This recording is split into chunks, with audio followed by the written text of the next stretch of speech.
Pat yourself on the back because you are right here, right now, for a reason. Welcome to the On Purpose podcast, where together we will empower ourselves and others to live lives with more passion and purpose. How you doing this morning, Jared? Feeling awesome, my man. Feeling awesome. I just feel good with where life's headed and where we're at right now. And it's fall of what, 2020? So seasons are changing, which I think a lot of people are excited for. And apparently everything pumpkin is back in vogue again. Yeah. So in my house, everything's pumpkin right now. So pumpkin cake, pumpkin coffee. Yeah, pumpkin is good. Pumpkin cheesecake, bro. How are you doing? I'm doing well. I am feeling a little bit of fear and sadness around a big decision that is coming up, and I'll get into a little bit more of that today. But it ties perfectly right into our reflection of last week, because it made me realize that I've been doing a pretty good job of staying present and being here now, because I haven't thought too much into things that I want to do in the future. But now that they're approaching, and now that I'm planning to leave Fort Collins here pretty soon, I'm like kind of getting a little sad, and also a little bit scared of uncertainty, you know. And actually, I'm glad we're going to talk about this, because I still don't think I've exactly pinpointed where some of this fear is stemming from. So it'll be good to talk about. Yeah. Yeah, that's lots of changes coming, and that's definitely scary times for most people. I think, what did they say? The three scariest things in life are like getting married, buying a house, and like having a child or something. Oh, really? Yeah. Okay. So what you think about all change. Yeah. They didn't say like the scariest thing in life is shark attacks. Right. It's the little changes we make in our own world. So yeah, it'd be good to talk about that and share that, because we are coming in. Well, now we're in the fourth quarter of 2020, and 2020 itself has created so many new fears that we didn't even know we should be things we should be afraid of. For real. And how do we go into that next year? Are we letting fear control us? Does fear make us small? Or do we embrace it and kind of figure out, okay, what good comes from being afraid of some changes? And is that fear just of the unknown, or fear because I shouldn't be doing it? So I think there's different kinds of fear. Right. It'll be fun to talk about it. Yeah. Yeah. How was the reflection on Be Here Now for you last week? That was good, man. I really just took that quote to heart. I've written it in my journal every day. Just that's part of my attention, is to make the person in front of me the most important person. Nice. And yeah, I feel good with it. I feel like I've done fairly well. And it's interesting because it applies to business too.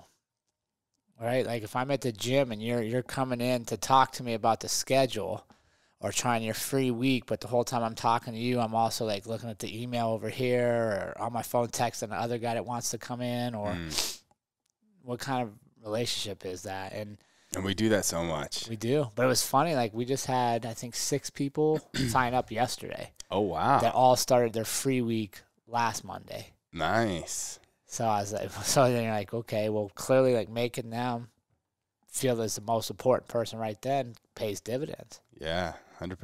So it was good. Wow. Yeah. And I just think it's important. I think we get so caught up in multitasking, right? That was a buzzword for so long. And being able to do all these things at one time makes you so much more valuable, that we forgot, like, the time someone gives you is the greatest gift they can share with you. Right.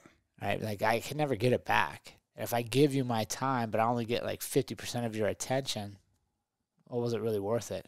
Was that a good exchange? And what if, God forbid, that was the last time I get to give somebody my time? Right. And I gave it to somebody that didn't pay attention or didn't care or value it. Yeah. Yeah, it's huge. I had that talk at the gym last night with people, just the value of their time. and to screen who they give their time to and who they block from their time. And really evaluating are they getting the most value for where their time goes? Or should they be giving more than they're taking? And is a good exchange? Yeah. You know, I mean, I've wasted so much time, and I think as you get older, you start realizing, like, man, time goes quick. It does. You know, my oldest daughter just turned 25, and I still remember meeting her for the first time, and, you know, all the little things she did as a little toddler that could barely walk, and now I'm like, golly. All right. 25 years, man, it goes quick. Yeah. Yeah. Yeah, so it's crazy. So, yeah, I'm definitely working a lot more on being present, and I think it's a work in progress, but I feel like I'm making good steady progress with it. Good. Yeah. Good. That's good. Yeah, for me, it was a good reflection as well. I had a little challenge. I've said this before, but my thing when interacting with people is to simply ask, what's been the best part of your day? Yeah. And I'll force myself to ask it even when I don't feel like conversating. Because, you know, sometimes you don't Even feel with the like mask communicating. Even with the mask on. That's so much harder to talk to people. Yeah, but I still do it. Good. And it still brightens people's day. And I was really not feeling it. I was like frustrated. Something dumb. Courtney asked me to go get like a salmon. And she's like, oh, we need a different type of salmon or something, and I was frustrated. I had to walk across the whole grocery store, and I kind of had a headache going, and then I was like, all right, I gotta ask. I was like, oh, what's been the best part of your day? To the lady, she's like, thank you so much for asking that. It just brightened her day. You could tell. Awesome. I forgot what she had said, but it really brightened her day, and I find that just that simple question, man, can make someone's day. Can really make someone's day, and it really does force me to be present. Because I could be there thinking a million different things, not saying anything to who I'm interacting with. But when I have to say something, then I'm engaged. Then we're present. Then we're here now in the moment. So it's paid off. And I actually had a really cool experience. I went to lunch with a local business owner. He owns a CBD company, and he follows some of my stuff on social media. And he heard me. We went to Huhat, of course. Of course. And he heard me ask the cook at Huhat while he was getting his stuff. And he's like, my man, practicing what you preach. He's like, I've heard you say that on social media before. And I was like, oh, yeah, nice. Yeah. So it was cool to get some of that recognition and acknowledgement. And it was even more motivation of like, I got to practice what I'm preach, you know? Yeah. I talk about it and I got to be about it, which I am. But it was just another good reminder of like as much as possible. Isn't that funny, though, that so many people are kind of surprised when they meet somebody and they actually do what they say they do? Because we have such a facade. Yeah. So many people don't, that it's shocking when you actually meet somebody that does what they say they're going to do. Yeah. Integrity. It's a big thing. Integrity and just accountability to yourself. Mm-hmm. Just being true to yourself and doing what you say you're going to do. Yeah. So, yeah, I don't know, man. I think we all right now need to be setting ourselves up to have a great next year. You know what I mean? And in this time between now and 2021, there's so many things you could be afraid of, right? Like if you do any mainstream media, nothing but fear, right? The election, the apocalypse. I mean, you could go on with all this stuff that's scary. So it ties in perfectly to kind of where you're in transition. We're all in transition. How do we take this fear and allow it to propel us forward instead of a fear and being an anchor? Because I think it can do either. Fear is one of those things that's very multi-purpose. Fear can make you do things you didn't know you could do in a positive way. Mm-hmm. Or it could also it could anchor you and make you shy away from doing anything at all. Mm-hmm. So first off, how do you know when you're afraid? I think that's something that's important, right? Because I think many people lie to themselves, especially as they get comfortable in life. As we move through our 20s, we get, a little more established in life. We have maybe a safe place to live. We have reliable transportation. We have the food we need. How do you even know if something is making you scared? Man, that's a great question. How do you know? right? Because I think, like, when you're a kid, you know when you're afraid. Yeah. And you may not tell everybody, but you can tell your parents. Mm-hmm. Or you could tell, like, your brother or your sister. Like, there's somebody you talk to, because there's not a stigma to being afraid means you're weak. Like, you're just like, oh, I'm afraid. Like, what is this? Mm-hmm. Because you don't know. But as we gain experience, sometimes, like, when we're afraid, we'll pretend it's something else. Yeah. Right? Like, I'm afraid, but, man, it's really just not for me. Or, nah, this, it's just not the right time. Right. Right? We have all these excuses. So how do you know when something is actually triggering fear versus logical thinking? I heard this really cool quote from Game of Thrones. so we're watching that, man. I know I'm like, I don't even know, 10 years late or something, but just started watching it. You're still ahead of me because I haven't watched any of it. Just started watching it, and there's at one point of the season, there's this guy. He's the King of the North, they call him, and he's asked about being brave and how, like, you have to be fearless to be brave. And he's like, no, there is no bravery without fear. In order to be brave, you must feel fear, because then there's nothing to overcome. There's nothing to be brave about if you're not scared. Being brave means you're scared of something and doing it anyways. Yeah. And that really kind of resonated with me, because I feel like fear is one of those emotions that can kind of get mixed up with other things of, like, even like anxiety or laziness. Maybe you might think, like, oh, I'm scared. Are you just being lazy, or are you actually scared of doing this? But then when I heard that quote, it made me think about that quite a bit, about, like, bravery being fear. So now it's like, do I have to be brave to overcome something that I'm actually kind of scared of? Yeah. So that's a great question. I don't have a specific textbook answer for this one. I think that's an answer. Mm-hmm. Right? I think similar to the definition of courage, right? Courage is not the absence of fear. Mm-hmm. Courage is when you're afraid and you do it anyhow. Right. But so many people are paralyzed by fear, right? Fear is just an emotion, a feeling that needs to be accompanied by an action, mm-hmm. right? When I'm afraid of something, I have the opportunity to act and move forward towards it, which is bravery and courage. Right. Or I shy away from it, which is like being paralyzed by fear. Yeah. Being dismissive of it, being afraid, or being scared to try it. So here's a good example I just thought of that I want your opinion on how to differentiate. So I'm doing phase 1 of 75 hard right now. Yeah. One of the requirements is a 5-minute cold shower every day. And every day when I'm in there, I wouldn't call it fear. Right. But I am a little hesitant. I know it's coming, and I have this kind of feeling of I know it's going to be uncomfortable. Yeah. So would you call that fear? No, that's just a human desire to remain comfortable. Okay. Right? And I think there's a fine line. between the desire to remain comfortable and the actual fear. Yeah.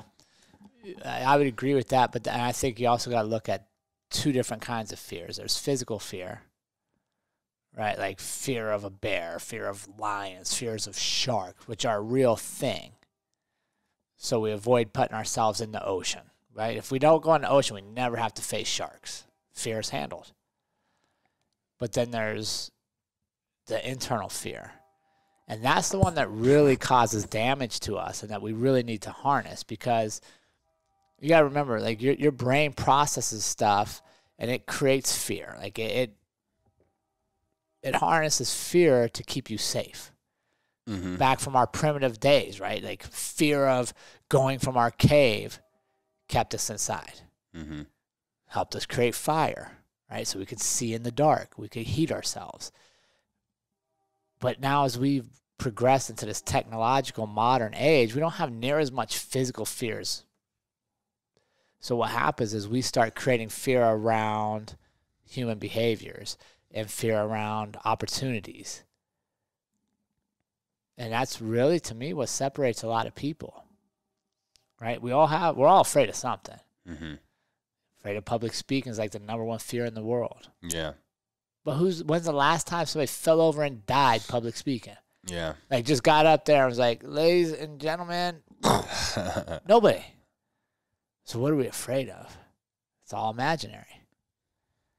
And that's where we got to get, when those imaginary fears of what could possibly go wrong are so strong that we can't step forward into what could possibly go right. Yeah. Think about that. Like I've always been fascinated about it. Literally, the one skill that makes us different from all other animals is our ability to communicate with each other. Right? We can communicate across all species. People from all around the world, we can find some way to communicate. Animals can't do that, right? They communicate in species. Like they can share food, like, I'm about to attack you. Like, we all understand that. So our ability to communicate is our greatest strength. Yet speaking to a large group of people is our biggest fear. And maybe I'm wrong, community chime in if I'm wrong. I have no footage of anybody ever dying public speaking. Yeah, I don't think so. Right? Like if they did, like people would watch that. Right? It's like some person somewhere would have made a sport of that. Public speaking, see who dies first. But nobody dies. So what are we so afraid of? Judgments, opinions, not picking the right word. What do they think of me? Am I too fat? Am I too ugly? Is my hair right? We're afraid of all this imaginary stuff that may not even be true. Yeah, it's funny. It's funny how we worry so much about other people's opinions when everyone's really just thinking about themselves. Dude, we're so selfish. But and that's the balance, right? Like, we know the world is so selfish. And we'll go around and tell people, like, they're so selfish. They don't get off their phones. They don't do this. They don't do that. But then we're also always thinking that they think about us. Mm-hmm. Or are they so selfish, or are they thinking about you? Right. Because most people aren't doing both. Yeah. But fear feeds that to us. Yeah. So I love it, Jared, when you give personal examples, because you have a lot of life experience. Yeah. You've had a lot of different communities in your life, some disciplined community. I mean, you've done a lot in your journey. So in your life now, what are things that you fear? What are things that cause fear for you, and how do you identify these emotions as fear when they come up? Right now for me, one of the greatest fears is just the fact that my kids are leaving the nest, right? Which is again, one of those paradigms, right? I've never wanted my kids to feel like they should stay at home forever. But now that they're starting to leave the nest, I'm like, but you could stay kind of closer. You know what I mean? So it's a fear of, did I prepare my children the right way? Did I teach them all the lessons I should have taught them? Was I, kind of like we said, was I practicing to them what I was preaching to them? Did they see that consistency? So that's a big fear, and that's one of the fears, like, I don't control it. Which I think is, to me, one of the hardest fears to handle is when you're involved with something that you don't control the outcomes of. Yeah. Which is why coaching fights is so much harder than fighting fights. Like, you go in there, we hug you, we give you your Vaseline, give you some final instructions. You go in, now it's all up to you. But if you get caught in a move that you've never seen, and we're like, shit, we didn't teach them, that's on me. Right? But you go out there and you win, that's on you. You did great. So I don't control how you perform. I don't control if you go out there and the lights come on and you just get nervous as fuck. Yeah. And you can't do anything. But we all live with the results. But when it's me in there, I'm in control of it. If I get nervous, I'm in control of that. If I see something I should be doing, I'm in control of, can I do it? So I think that's kind of the stage I'm getting to in life, is My kids are older. My communities have grown. There's a lot less dependence on me. Mm-hmm. So I have a lot less say in outcomes. And I see, did I prepare people properly and their outcomes? If that makes sense. Yeah. You know what I mean? Like, you go into the cage. Well, I am being judged on your performance, which I should be. I'm your coach. My kids leave the house. As a parent, I'm being judged on how do they work their way through society. Not monetarily and status, but are they living dreams? Are they pursuing themselves to be the best they can be, or are they living scared? Well, if they're living scared, then clearly I didn't teach something right. Mm-hmm. You know, my oldest daughter, I think it was Driana, we were talking, or maybe, no, it was Taya, my youngest. We were having a talk the other day, and I forget how it came up, but I told her, I said, because as a parent, Taya, my biggest regret would be if you tried to live your life to do exactly all the same stuff I did. And not because it's what you've always wanted to do, but because somehow I've taught you that that's all you could be. And she was like, okay. And we talked about it, and then she was out with her friends, and they're seniors, so they're all talking about what are they doing next year or whatever. And she shared that with her friends. And I guess it was completely different than what a lot of her friends had, because they were very much like, do these things just like my parents did, and you'll have this. And to me, I'm like, no, don't do anything. Like, do what I did if that's what you want to be. Mm-hmm. But then if it's not, like, go do all your other stuff. Like, don't be afraid to be you. You know what I mean? Yeah. And that's important for me, is because that's what we call, like, what I call transposing fear. And I see it all the time. My fears limit your ability to be great. And you see it at work, believe it or not. Right? So I'm scared. I come to work every day, and I'm worried about what does my boss think and what does my boss's bosses think. I'm not really worried about doing the job. I can do the job. I'm pretty good at the job. But, man, I'm super worried about what they think. Mm-hmm. And then somehow I do my job well enough, I get promoted. And now I got 6 people under me. But I'm still really, really worried about what my 2 bosses above me think of me. So now I don't want you taking super risk. I want you stay in your box, stay in your box. All you 6, stay in your box. Because if one of you makes a big mistake trying to be great, trying to create something new, man, I don't know what those 2 dudes above me think. So I control you here. My fear is now limiting your potential, and you don't even know it. Transposing fear. Mm. You see it in a workplace. You see it in schools. Right? When's the last time a teacher asked a student to be super creative and go outside the box? Doesn't happen. Not very often, right? Boom, stay here, stay here, stay here. Why is that? Because I get judged by the people above me. So I hand my fears down. And a lot of times you do it even subconsciously. Mm-hmm. You don't know that I would call managing through fear. But I'm so afraid what people think of me that I need you guys to all do exactly what is prescribed. Yeah. And the funny thing about fear too is it's never in the present moment, right? I don't think that you can really feel fear when you're completely present, because it's typically something that's always out in the future, right? I mean, like the cage example, you can kind of maybe you have a really tough opponent, kind of scared you're going to get caught in something, have fear of this fight, but as soon as they shut that door and you're going in it, you don't really feel that fear when you're in the event that maybe you had once feared, right? When you're being present. So I think. But again, that goes back to being present, which is why it's so important for us to train our mind to enjoy the present. Because what are we afraid of? Something in the future time. Yeah, we're always afraid of what could happen. Well, guess what? Nothing's could happen if nothing happens right now. If I don't do something right now, nothing could happen. Mm-hmm. So if I shy away from it, if I don't take that opportunity, if I don't talk to that stranger that I've always wanted to meet. I don't make this acquaintance. I don't take this opportunity to go to school or whatever I'm afraid of. Mm-hmm. Well, then nothing's going to happen. You're right. Nothing's going to happen. Don't be afraid because you didn't act. Mm-hmm.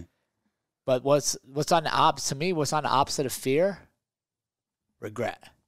Yeah. Everything I'm afraid of that I don't do, I will probably regret later. Yeah. Yeah. And that brings me to where I'm at in this crossroads. You know, I've shared with you, and I really haven't shared this with many people, that I am looking to get a small little travel trailer and travel across the country, Texas to Florida, up the East Coast, growing my business, training sales reps, getting them in different markets, going to smoke and vape shops across the nation, getting my products in there. And I'm feeling a little sad and a little scared to leave the communities, the relationships, the people that I built, everything in my life that I've built here in Fort Collins for the past 4 years, in Colorado for the past 5.5 years, and also scared of what if I hate it? What if I hate being in a travel trailer and traveling and not having a stationed home with running water and perfect electricity and everything all the time? What if I don't enjoy that? And that's something that's fearful, but I know that it's something I want to move into, because that uncertainty, that fear lets me know that I'm doing something that's pushing me to grow. And that kind of goes back to that double-edged sword of, is it more fear, or is it more not wanting to experience a certain level of discomfort? And I think there's a fine line between those. In this case, it's definitely a little both. Yeah. But I mean, I would say that's fear of unknown, right? You don't even know. You're assuming you might be uncomfortable. But you don't know that. You have no experience. It's a what could be. Like, it's possible, but then it's equally possible you might be super comfortable because you don't have to scrape snow off your windshield. Yeah. If it starts raining, you just hitch up and drive to the sun. Right? You literally have that flexibility and that freedom to not be uncomfortable. So I think it's interesting. I was thinking down. So you're faced with, this is good for your business. It's something you've planned for a while to expand. So how do you handle expansion? Well, you could stay home based in Fort Collins and fly to all these places, which is a completely different experience. Still uncomfortable. Well, that's what I know, and I've done that. Right, but it's not comfortable. No. Like getting up many hours early to drive, to wait in line for security, but it's all uncomfortable. Like, nobody enjoys the airport process, or very few people. I don't know. If you enjoy it, hats off to you. I think it's awful. Uncomfortable, but it's an uncomfortable that you know. Mm-hmm. So you do it. Whereas what you're talking about is going into an uncomfortable that you don't know, which now has fear. What if? Well, what's the difference? Let's look at parallels. Fear, so you have the travel trailer and you're on the road. And you got to use the bathroom. Well, now you have your own bathroom right behind you, or you stop at a gas station. Traveling through the airport, you got to use the bathroom. You use somebody else's bathroom anyhow. Like, it's literally the exact same thing, but because I've used the bathroom at the airport, I have no fear about going to the bathroom there. Because I haven't on the road, there's fear. But it's the exact same thing. Yeah. You know what I mean? I mean, like, little simple things like that is what we spend time, maybe not even time thinking about, but subconsciously that creates fear. Like, oh my God, what am I going to do? What am I going to do if this happens or that happens? And many times none of that stuff happens. Yeah. Right? None of the imaginary things we fear actually usually even happen. So we always have the option to think about, okay, man, I'm afraid of what if this happens? And I try to look at the opposite of what if it doesn't happen? Or what if it does happen? So what if my vehicle breaks down in the middle of nowhere? possible. Mm-hmm. So what happens? You got insurance. You call a tow truck. It may take a while. But maybe it's a beautiful part of a desert you've never seen before, and you and Courtney, while you're waiting 2 hours for a tow truck, take fantastic pictures, have a picnic lunch in the desert next to a cactus that, had it not broke down, you'd have driven by and never had that moment. Right. It's all possible. So are we do we allow ourselves to be afraid of what could go wrong? Or do we step into the fear of what could go right? Because even when things go wrong, there's usually a reason. There's usually something we're going to take away from it. And, you look at life, at least for me, most of the best things in my life, I had no plans for. I had no magic plan, like this is exactly where I'm going. I just kept showing up and trying to be a good person every day. And I was led different places. Mm. But if I'm afraid to pack my car and drive somewhere, well, I never meet Andrea and Driana. If we're afraid to load the Ryder truck or whatever we had and move to Fort Collins, where I know nobody, never been to the city of Fort Collins, saw it on ESPN because that's when CSU was good at football, and they were on Thursday nights all the time. And I remember seeing their games, so I was like, okay, well, at least I know they have football. We moved here. We didn't know anybody. But if I'm so afraid of what could go wrong, I miss out on the last 21 years of what could go right. I don't meet you if I don't move here. Yeah. So do you think that there can be healthy fear? I think fear is absolutely healthy. Yeah. Fear is necessary. Mm-hmm. If you live your every day and you're afraid of nothing, I don't think you're really living. You're staying in your house. You're watching TV all day, probably. Think about all the fears you technically face every day. Fear of talking to people. Fear of the pain of working out. Fear of, there's so many different fears. I think fear is absolutely necessary. And I think, honestly, handling fear is what separates a lot of people that fulfill dreams and have a very rich and rewarding life from those that watch other people have those kind of lives. It's fear. Do we walk towards it or do we shy away from it? We always have that choice. And you think about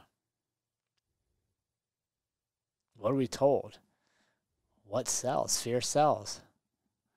Mm-hmm. So the fact that people use fear to control others, to manipulate others, to sell products to others means it's a very effective tool and it's very present. Yeah, very powerful. So what do we do with fear? And that's for me, if I'm afraid of things, not the physical things, like I still don't like sharks either, but if I'm afraid to retire from police work, because, man, it's all I've known for 21 years and provides a steady income and benefits, and I have the same routine every day, I ask myself, what am I afraid of? Well, I'm afraid of not making as much money. I'm afraid of, oh my gosh, what if I go to the doctor and I don't have as good an insurance? Those are all reasonable fears that I probably should take a risk with. Right? Because for the last 21 years, I had this great insurance I spent all this money for, and we hardly ever used it. So what the hell good was it? But my fear of not having it would be easy to say, no, I'm going to stay with a job that I don't really want to do anymore. So for me, I know when I'm starting to feel afraid, especially at this stage in my life, it's probably something I should do, which is why I retired. And then, of course, all this shit happened now. So a lot of things I didn't even know I should be afraid of happen. Mm-hmm. If you'd have told me when I was retiring 2 years ago that I should be afraid of this thing called COVID-19 and what it's going to do, I'd have been like, dude, I've never heard of it. Now, in our plans, we probably should have plans for, okay, what if we get shut down? What if we get locked down? How do I adapt now in this new world? Right. But it all becomes, okay, am I afraid of that world and I hide? Or am I like, okay, now fuck that, I'm going to figure shit out and I'm going to continue to move forward? Mm-hmm. Because we're all afraid of different things. Yeah. We're all afraid of different things. So therefore, do you believe that if anybody is feeling fear or experiencing fear, that that's an indicator of something that they should be doing? I don't know. I think it depends on the individual and what's your past practice. Because I think a lot of people have been taught that fear is bad, fear is to be avoided, or they get taught that when you're afraid, it's okay not to do anything, Johnny. You're just afraid. Don't worry about Johnny. I'll do it for you. And fear becomes a crutch. Mm-hmm. You know what I mean? And that's one of the things. Like, I don't want my kids ever to be like, oh, I'm afraid. And I'd be like, okay, well, you don't do it, then Daddy will do it. No, like, if you're afraid, why are we afraid? Well, what if this goes wrong? Not a good fear, right? Let's go see if it goes wrong. If it goes wrong, then we're going to learn something, right? Because if you have fear and you act, even if it doesn't work out, you gain experience. Mm-hmm. And now you change. Ooh, well, okay, I tried it this way. It didn't work. Well, oh, this is what I learned. Now I tried a different way. Oh, now it's a success. So to me, like, fear with action gains experience. Fear without action creates regret. So then ask yourself, what do I want to live with? The fear of what might go wrong or the regret of never trying? Period. I'll take fear any day. Most people would. Regret is the worst. But why do we shy away from that then? Because fear also encourages accountability. I might have to fail. I might have to do things that I think are below me to rebuild things because I took a risk and it didn't work. If that scares you and you're not willing to do those things, then you probably got to stay where you're at. Yeah. But if you're okay doing some other shit, try it. Nobody got great doing the same thing they've always done every day. Mm-hmm. Nobody. So fear should not be an excuse to not move forward. And if we're parenting that way to where every time somebody's afraid or I'm coaching you at the gym and I teach you, like, you got to do this to here, and do this. Well, I'm afraid of doing it. Okay, well, you're afraid. Don't do it, Ali. Don't do it then. You're afraid. What kind of coach is that? No, dude, what are you afraid of? What if this happens? Cool, dude, don't overthink it. Do your part first, and if that happens, I'll show you what comes next. Right? But we're so, we want to know, well, if I do this, what do they, and then I do this, and I do that. Dude, just get past the first one. The first fear is come in the door. The first fear is show up every day. Mm-hmm. The first fear is allow yourself to remember you had dreams at some point. What are your dreams, and why are you afraid of them? And I hope that's what a lot of people take away from this crazy year of 2020 is life's short, man. And if you got dreams that are sitting on the shelf, you might want to try. I mean, what do you have to lose? Right. You know, if you're just afraid to move forward. So what do you think about people who are feeling a lot of fear? Because like you said, fear is being manufactured and sold, and fear is a powerful commodity in our world today. I mean, we've had entire markets and governments and economies manipulated because of fear. So when the world collectively is feeling so much fear, how can we as individuals or groups and communities, how can we harness the power of this fear to work for us instead of against us? It's choice. Right? And I think this is the thing that people don't want common folks like us to know. We always have a choice. Right? We literally have a choice. You can sell me fear all day. Guess what? If I don't consume it, you have no power. I don't like horror movies. I don't like serial killer movies. So guess what? You make all of them you want. So you make horror movies. You make serial killer movies. You make things that I know I don't like and I don't enjoy. If I don't consume them, you have no power. I don't have to be afraid. You tell me that I should hate my neighbor because they look different than me. I don't consume your material anymore. You have no power. right? What beats fear is action, right? Personal action. And if people are selling fear for masses, just choose to be happy. Just like you, like when you go in, you ask people what's the best part of their day. It's a choice. And most of the time they choose to accept it and share. Well, what's the fear there, right? Well, talking to a stranger, asking a question, having to listen to an answer, right? That we could all shy away from that. Mm-hmm. But I just think we have choices, man. And we have way more choices than most people want us to realize. And with our choices, with our actions is our power. Yeah, what a powerful power that we have, the power to choose. I mean, in every moment. And it's funny, we build these illusions around us that make us think we don't have the power to choose, right? I have to do this. I have to go to work. I have to this, that, when really we don't have to do anything. No, you don't have to do much. We have the power to choose in every single moment. You get to do a lot of things. Yeah. Right? Think about like even work. I have to go to work. We don't have to. You could quit. Yeah, I get to. You get to go to work, which means you get to interact with other human beings. You get to produce a product. You get to work for somebody or with people that have a common vision. You get to work for somebody. Think about most businesses that people work for. That started as somebody's dream.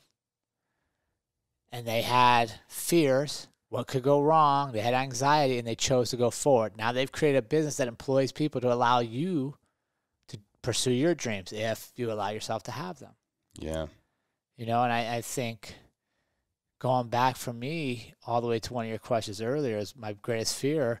Also, one of my greatest rewards is seeing my kids embrace fear.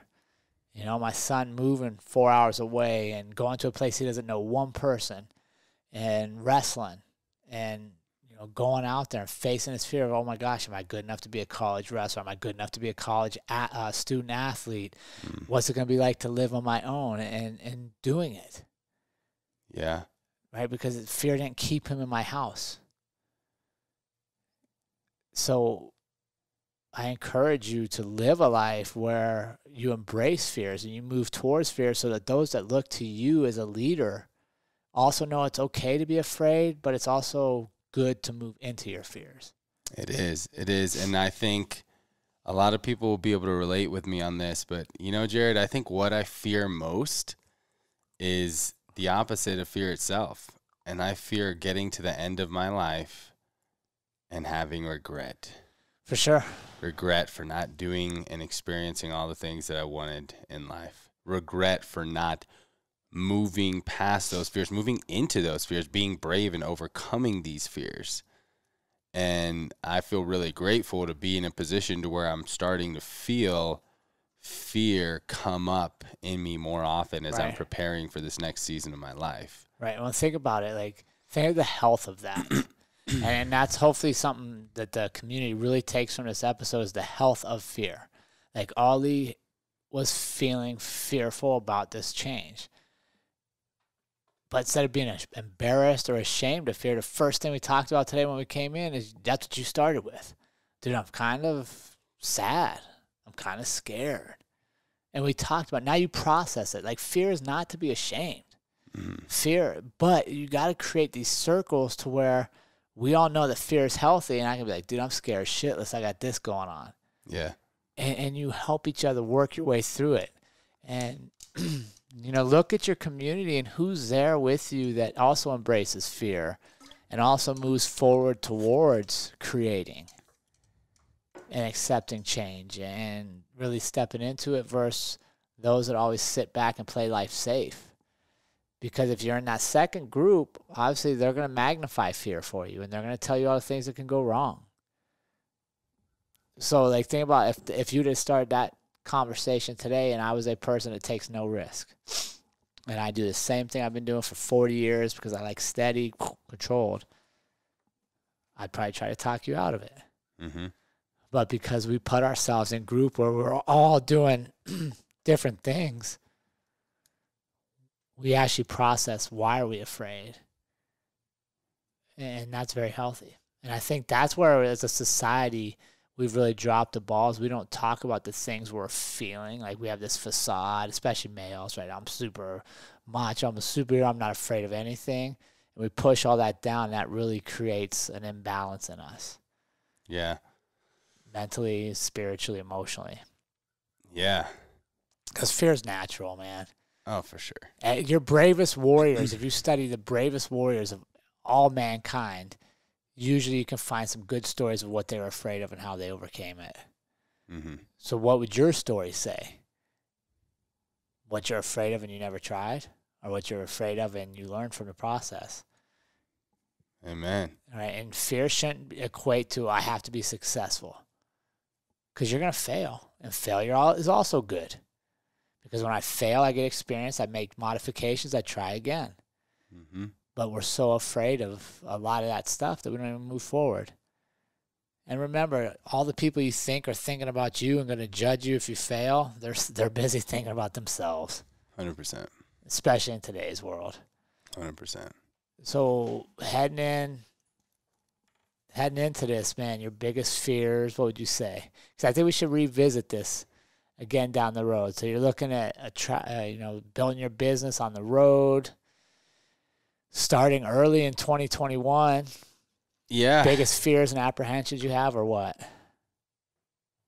It's funny because the more that we talk about it, the sillier the fear seems, right? It's like, what am I really scared of when you really ask yourself? But I think it's more of a fear of missing and desiring to be back here with a lot of people that I love and enjoy and community. Right. You know, I'm gonna miss you. I'm gonna miss all my teammates, coaches at trials. Right. I'm gonna miss a lot of the people that I've built, the communities that I've built around me with my career stuff, Colorado, cannabis industry, Toastmasters. Mainly just missing relationship stuff. But this isn't my first time. You know, it reminds me a lot of the last time I felt this much fear around a big life change and life decision was moving out to Colorado. Yeah. You know, I left everything that I knew in Texas and on a smaller scale moving from Denver to Fort Collins, but I hadn't built as much up there. But, you know, we talk about how important community is. And I think that even though I know that wherever I go, I'll be able to integrate and build community and do that, there's just a little bit of fear of it just, you know, never being the same, really. Yeah. Never being the same, of leaving a place and people that I love and kind of closing out a chapter. But isn't that interesting? Because not 6 months ago, we did an episode of you going back to Texas for a wedding with all your boys and getting too crazy. And I think there was a beach involved, right? And so it's interesting, right? We're afraid because those fears you have are legit, right? Like we all feel like, oh, I'm going to miss out. I'm going to miss all these people. But you know from your experience that that's not necessarily the case because literally 6 months ago, you were talking about how you partied too hard with all your buddies from your Texas life. So they're still clearly there. Yeah. Even though you've been in Fort Collins for all these years. Right. But what I would say, like, also keep in perspective, those relationships are enhanced because now you bring this totally different experience level back to them. Same for us, right? Yeah, I'll miss being able to see you every day. But when we do see each other, I'm going to gain from all the experience you had. Our relationship will be better because you'll have learned so much more that you can share with me. And vice versa. If I take off and go a different route, it doesn't, right? I bring that experience. So that's a way of growing. Yeah. You know, we think about if we're both like, hey, dude, we love each other. We want to see each other every Tuesday at the same time. Well, at some point we're like, what are we going to talk about today? Yeah. Like right now we're getting we share a lot through our reading. When we go out on the road, now we create our own experiences. So I think it's an enrichment. It is. But yeah, you're absolutely right. You got to get over it. All of us face that fear of just moving. Right. And getting out there. Yeah. Uncertainty. It is. Not knowing if it's going to work out, you know? But I think could have a breakdown in the middle of the road, like you said. Yeah, you could. Yeah. Or it could fucking run amazingly great. And you could find, even if you break down, what if you break down in a small to medium-sized town like Fort Collins, in a state you had no intention of going to, and you meet a business owner who's been just dying for your product but didn't know how to reach you? I love it. It's possible. I love it. And that's the You know what I difference mean? between something called, that's being pronoid, right? Instead of paranoid, thinking about everything that can go wrong, being pronoid and thinking of all the possibilities that can go right. And this is an interesting experience for me because I don't usually feel fear. And if I do, I'm able to, and I've talked about this in a previous episode, usually anytime I feel fear, one of my ways to manage wherever the fear is coming from or whatever situation is around it, think about the worst case scenario, decide if it does happen, will I survive? Am I willing to risk this? And then if yes, never think about the worst case scenario again, then become pronoid about it and try to think about all the insanely amazing things that could go right. Yeah. So I really appreciate this conversation and appreciate you and I'm excited and looking forward to I'm excited for you, man. I'm excited for everybody's next chapter, as long as our next chapter is not the exact same as the last chapter. Mm-hmm. Right? And if you're, think about that for a second. If you're living your life like it's a book, how many chapters have been the same year after year? Yeah. And for some people, they're perfectly happy there, and my hat's off to you. And if you're happy and you're thriving with stability and just being there, then that's good. Right. But if inside you're wishing you were doing something else, whether it's job, life, relationships, and you go to bed and the best part of your day is in the dreams because you see what you could be, but you're not living it, let's not keep pushing that off. Right. You know, there's no greater time to create the new you than right now. Amen. You know, you got some practice for him, Ali? Yeah. This was more of an impromptu episode for us. I appreciate you letting. Oh, I love it, man. I love these ones. Let me kind of roll with what I was feeling this morning. But I was thinking some good purposeful practice for the community for this episode would be to, first of all, take inventory and assess, what do you fear in life? Whether it's current fears, previous fears, take inventory of that. What do you fear in life? Part 2, ask yourself, how can you harness the power of your fears to work in your favor? And then part 3, email us at onpurpose.official@gmail.com. Awesome. Remember, if you want to go deeper with our community, join us on Patreon. We would love your support to help us continue to push this platform, especially as we get ready to send Mr. Ali off on the road. Will be interesting. You know, everything comes with adjustments. So get in, support the podcast. If we're bringing any benefit and value to you, we greatly appreciate all of you. This was episode, what was this, 82? 82. Yeah. It's a long time. Yeah. Good work. Thanks, right, Jared. bud. Thank you. And remember, team, life is far too short to live any other way than on purpose. We will see you all again next week.